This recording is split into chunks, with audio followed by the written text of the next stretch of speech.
Hello, Team Life Remodeled. Diallo Smith and I are very excited to share some major news today. And it just so happens that today, March 6, 2025, is exactly 15 years 15 years. from the very day the idea of Life Remodeled was first conceived. I'm just gonna come right out of the gate and say it. My last day as Life Remodeled CEO will be the night of Prom Remodeled.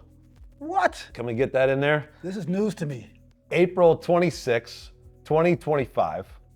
And I'm gonna be shifting my focus to another nonprofit organization I founded called Next Level Nonprofit. We'll talk about that a little bit later. Yeah. And before we go any further, I wanna let you know who our new CEO of Life Remodeled will soon be. So maybe we can get a drum roll, please. Maybe not. Yeah. All right, I wanna well, before we announce it, I wonder if anybody has any guesses. Anybody wanna take a guess? All right, you got it. This incredible guy right here, Diallo Smith, my longtime friend of 16 years, and he's been Life Remodeled's president and COO for the last 3.5 years, doing an absolutely incredible job. And I realize right now that Diallo and I are both filled with the emotion of excitement because we've had a little bit over a year, or just about a year, to plan and process this really important decision. And so we've already worked through all the gamut of emotions. And we also recognize that some of you hearing this right now may have a wide variety of emotions. You may have some questions. In fact, Diallo, this morning when I rolled in for us to film this, and Ken was like, well, what are we talking about here today? And I told him the news, and his first reaction was like, what? And then I told him that Diallo was gonna be the CEO, and his face turned to a smile, and I think inside, he was probably thinking, this is an upgrade. So this is great news, right? I don't know about that. Oh, it is, and we'll unpack that. Before we go into the story though, I do want you to know that I'm gonna be staying on the Life Remodeled board. I'm gonna become the biggest cheerleader Life Remodeled has ever seen. And so we're just gonna talk a little bit about, first off, how you and I first met. Yeah. It started in 2009. Yeah. I was a church planter, which basically is someone who starts a church. You were a Church planter. church planter. Those were words that we used a lot then, and we thought those That's were great. cool. Yeah. And we met at this event at Kensington Church, which was actually a gathering, I want to say, of about 200 pastors that were also starting churches. Yeah.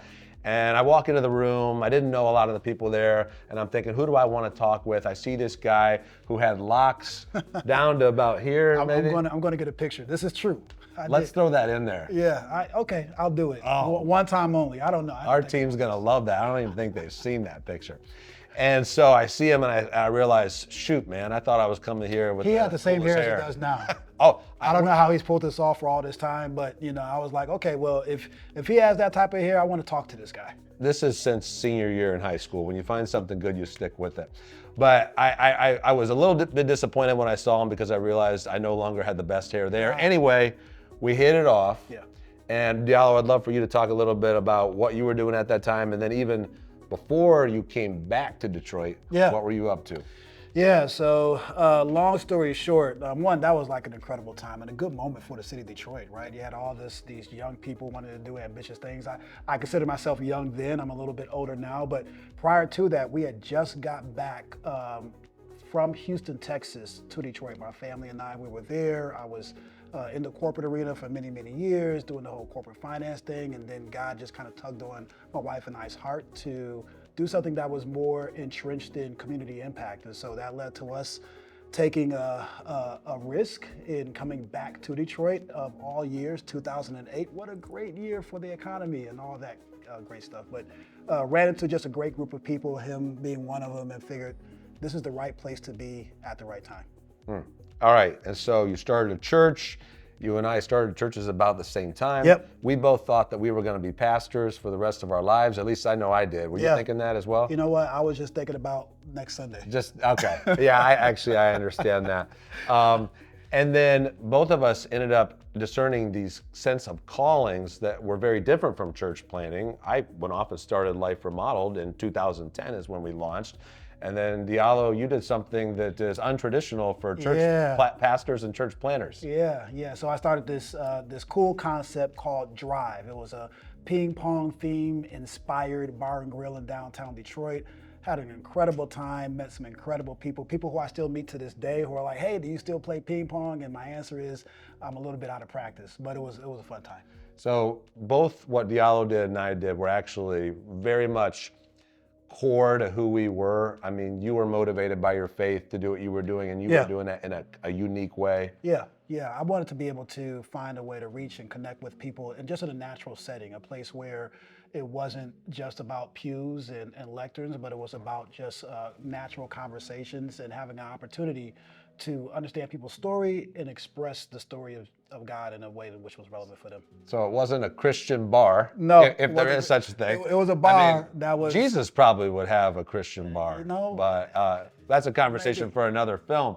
But so I started Life Remodel, which all of us know is not a religious organization, but you also know my faith is what drives me to do this work. And so I was celebrating with Diallo. I actually came to his establishment. We played a game of ping pong. We won't talk about how that went. But there might need to be a round two coming up here soon. Yeah. And it was an awesome celebration. He was celebrating what we were doing through Life Remodel. And it finally dawned on me years later, I want to say now 3.5 years ago, that Diallo was the perfect fit to become the Life Remodel president and COO, because I was searching for the right person to lead this organization internally. But the reason Diallo didn't come to my mind earlier is because I always saw him as this visionary entrepreneur, which he is, and he's incredible at it. And in my experience, very few people are really great at both being a visionary leader and also what we might call an orchestrator or a COO who runs the organization internally. I am terrible at the latter. This guy is one of the few people I've met who's actually great at both. And so one of the things I want to brag on you about, Diallo, I know you're not asking or planning for me, not ping pong, I mean, we won't go there. But Life Remodeled sets quarterly priorities every 90 days. Every one of our staff members has 3 to 7 quarterly priorities that are the most important things that need to get done over the next 90 days.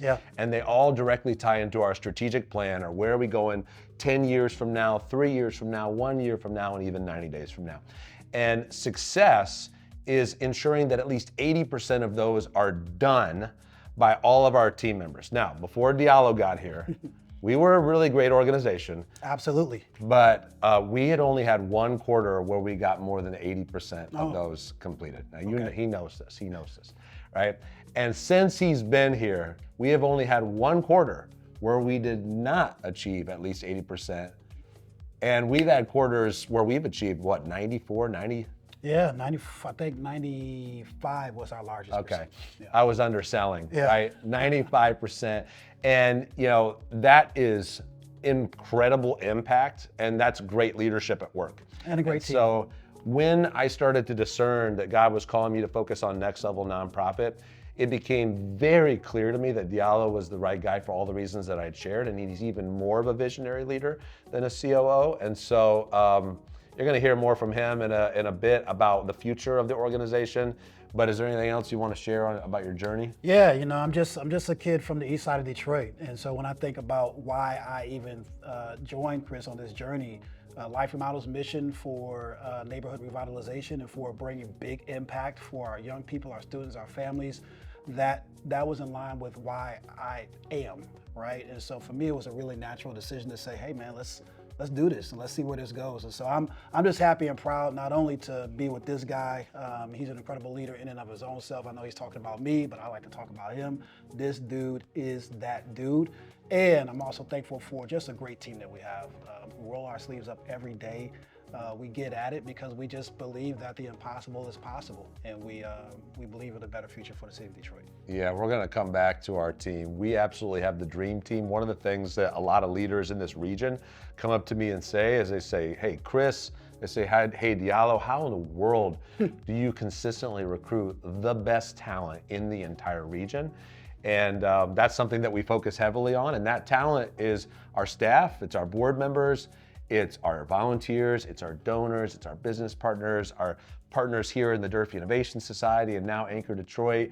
We love to work with the best of the best. And so we'll come back to that in a little bit. Sure. What we're gonna do right now is we're gonna do just a little overview of the last 15 years of what we've all been able to do together. The journey of Life Remodeled starts in 2010 when the idea was conceived 15 years ago at the church that I was pastoring at the time called Ecclesia. And we were just this little church of 200 people with only $8,000 in the bank, but we had a dream. And it was to do something similar to Extreme Makeover Home Edition, but more holistic. So yes, we built a brand new house in 6 days. We actually did it in 4.5. And we had 500 volunteers working in the surrounding community. We even produced a reality TV show because we thought this was going to be the next big show. In 2012, we shifted gears. We canceled the reality TV show idea, and we actually partnered with over 20 churches to build 4 brand new houses in 4 cities, each in 6 days: Pontiac, Redford, Hazel Park, and Farmington Hills. And then in 2013, we moved into the city of Detroit. On the west side, we built a house in 6 days, and this time we had 5,000 volunteers investing in the surrounding community. And this is where the Life Remodel model changed significantly. So I want to say it was around day 4 or day 5, and this neighbor comes out of his house, and he says to me, "Hey man, where's my bleeping house?" And I said, "What do you mean?" He said, "Man, you're not doing anything in this community of that much value." He said, "Well, I take that back. Mobilizing 5,000 volunteers in the neighborhood, that's having a significant impact. But you giving a brand new house to a family for free isn't really going to change the dynamics of the neighborhood." And I walked away from that conversation and I thought to myself, you know what? I think this guy is right. And so our board and I came up with a brand new idea, and it was a lot bigger vision. And that idea took us to 2014, Cody High School, where we renovated the school. We invested $5 million in transformative projects. And this time we had over 10,000 volunteers. And we did things like renovate the home economics room. We built a medical simulation lab. We redid the STEM lab with a robot in it. But the most significant project of all was Cody High School hadn't had a home football field in 7 seasons. They played every game away, including homecoming. I don't know how you do that, but these kids are resilient and they found a way. So we ended up building a $1.2 million synthetic football field, and the Cody High School football team ended up going to the city championship for the first time in a long time that year. In 2015, we turned our attention to the east side of Detroit, Osborne High School, where when it rained outside, it literally poured inside the building. There were trash cans filled with brown, moldy water. And so, yes, we re-roofed 70% of that building. We redid the library, the lunchroom, and several other spaces. But the most significant renovation was a brand new gym floor. And I'm also excited to share that that year, 2015, the boys basketball team went to the Elite 8 in the state of Michigan for the first time in decades.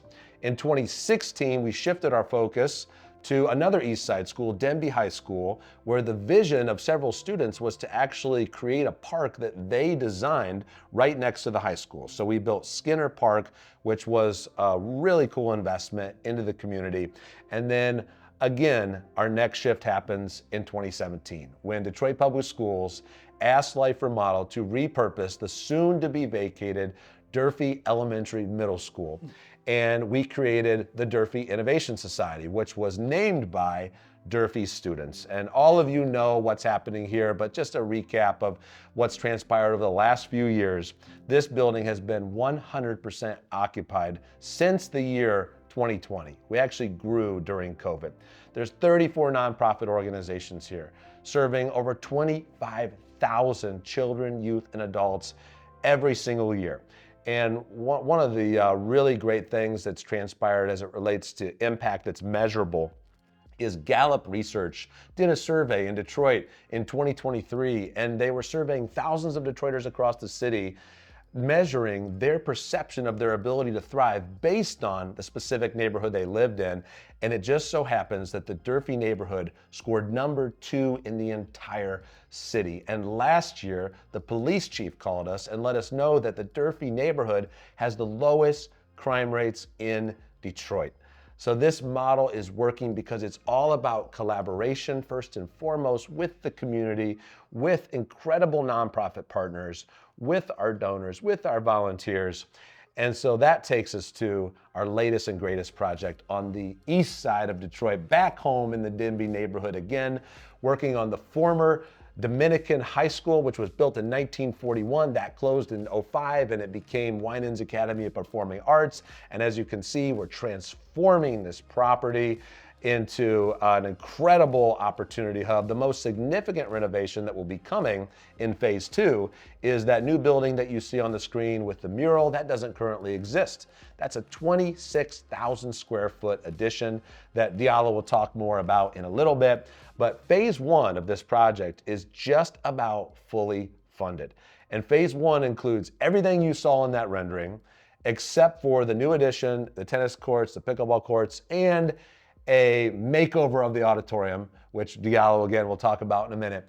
But phase 1 is a $15 million project, and we've been able to raise that support in just about a year and a half time because of your belief in neighborhood revitalization that lasts. And so what I want you to hear next is I want Diallo to talk about what is the vision for what's coming. Before he does that, I do want to brag on our executive leadership team and our whole staff.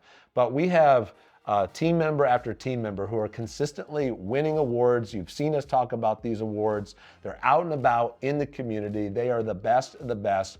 And this is one of the most important reasons that I'm so excited about this transition, because I know this organization is going to incredibly exciting places. All right, so you've heard just a snippet of the incredible things we've been able to do together over the last 15 years, but I'm really excited for you to hear a little bit about what's coming next. So thank you, Chris. What an incredible story. Every time I hear that, I just get really excited. I get goosebumps because I'm more excited about even the future of Life Remodeled than all the things that's happened. But I do want to say this, I just want to, when I think about those past 15 years, I just really want to send a special shout out to every volunteer, every community partner, every parent, every child, every family, every corporate partner, every financial supporter, because you all have been so instrumental in making this vision and this dream of neighborhood revitalization that lasts in the city of Detroit a reality. So thank you for that. Thank you for that. Thank you for that.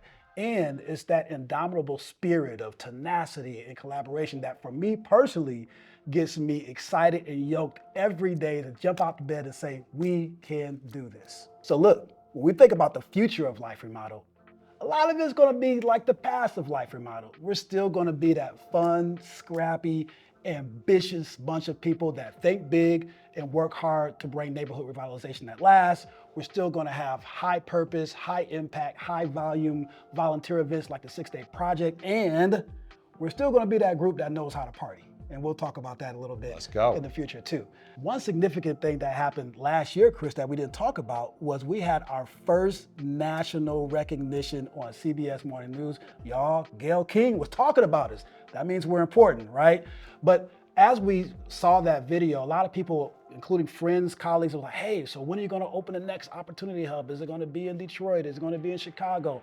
And we'll talk a little bit about that in the future. But as far as our focus and our intention for Life Remodeled here in the city of Detroit, it's not gonna be about going wider. It's gonna be about going deeper and how we can bring even more transformative impact to Detroit communities. And I'm just gonna talk about 3 very significant, important projects that we have coming up that is fueled by what has gone on in the past and will really drive our future. Number 1, Chris mentioned our next Opportunity Hub on the east side of Detroit called Anchor Detroit.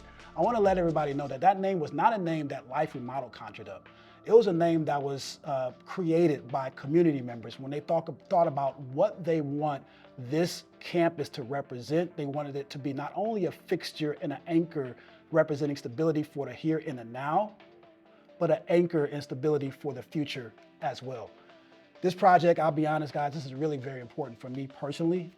Where the old Dominican High School is, where Anchor Detroit is, it's about a 7-minute walk to where I grew up.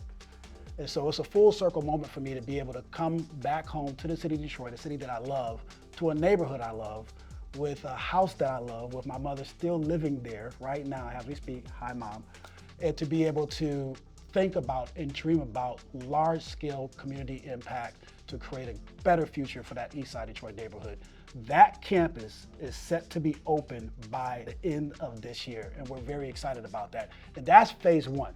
Phase 2, as Chris talked about, is going to be an entirely brand new addition, 26,000 square feet. It is going to be a game changer, not only for that Detroit neighborhood, but for the whole city of Detroit, because it will be centrally focused on technology inclusion and introducing the whole neighborhood to youth education programming technology for adults as well in digital literacy, and also tech-driven workforce development so that we can create jobs of the new economy and help more Detroiters have great, good-paying jobs that will sustain a middle-class neighborhood. And Diallo, where'd that idea come from about tech remodeled or just technology in general? I would say the most important people in this whole conversation, and that are the residents, the neighbors, the business owners, the faith leaders in that special neighborhood, said that they want the future of their neighborhood to be one that includes technology, arts, and culture. And we're so thankful for you, and we're glad to partner with you in making that dream for a better future a reality. Now catch this. You know about the Durfee Innovation Society. I just told you about Anchor Detroit. Once both campuses are fully activated, we'll be serving 45,000 Detroiters a year with great resources that include youth education programming, valuable community resources, more access to health and wellness opportunities, and more job growth opportunities. All in all, that 45,000 Detroit residents encompasses close to 7% of Detroit's population. The second thing I want to mention, and this is huge, when we think about the future of any community being a thriving community, we have to think about that community's most viable, important component, and that is our young people, our students. So when we thought about, Chris, who we're now serving and the wide range that we're serving in those two neighborhoods, we are now in partnership with 7 great Detroit Public School District schools, ranging from K to 12, which encompasses about 3,800 students. And as we talk to the students, and as we talk to the parents, and as we talk to the community members, one thing came out that was really critical, and that is the students' desires to be more immersed in technology and innovation. And so that sparked in us an opportunity to say, how can we introduce our young people to technology, innovation, and invention in a really unique and cool way? Now watch this. What was your first arcade PlayStation at home? Was it a PlayStation? Was it a Nintendo? I had an Atari. You had an Atari. And then, yeah, I was ahead of the game, I guess. But okay, I had an Atari. Okay, you had an Atari. I had an Atari 2600. Okay. Right. If I tried to come home and play it every day and give my mother excuses as to why I wanted to play it. But if I could have said, hey, Ma, by me playing this game, I might actually be able to get paid and get a college scholarship playing video games, she would have blocked me in my room for lying. Yeah, that sounds like something I might have said to my parents, but that was impossible at the time. But it's possible now. There is a whole new platform of introducing young people to technology called esports, in which they actively compete with other schools all across the state, all across the nation for scholarships, for prizes, and for fun. So we're going to be introducing a core group of students to esports so they can not only compete, but they can learn and love technology, innovation, and invention.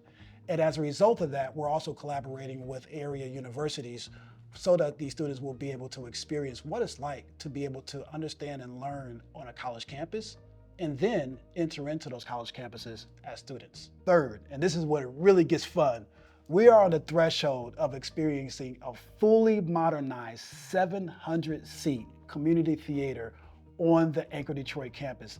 This theater is going to be full of experiences that span the range of arts and culture, introducing stage performances, music performances, all type of artistic performances and programming that will be not only instrumental in introducing that to our young students and community members alike, but also it will spark a certain sense of energy and revitalization in that community. A recent study from the Knight Foundation found that people's access to arts and culture stands out amongst urban amenities that boost residents' feelings of attachment and likelihood of investing time and resources in their local community.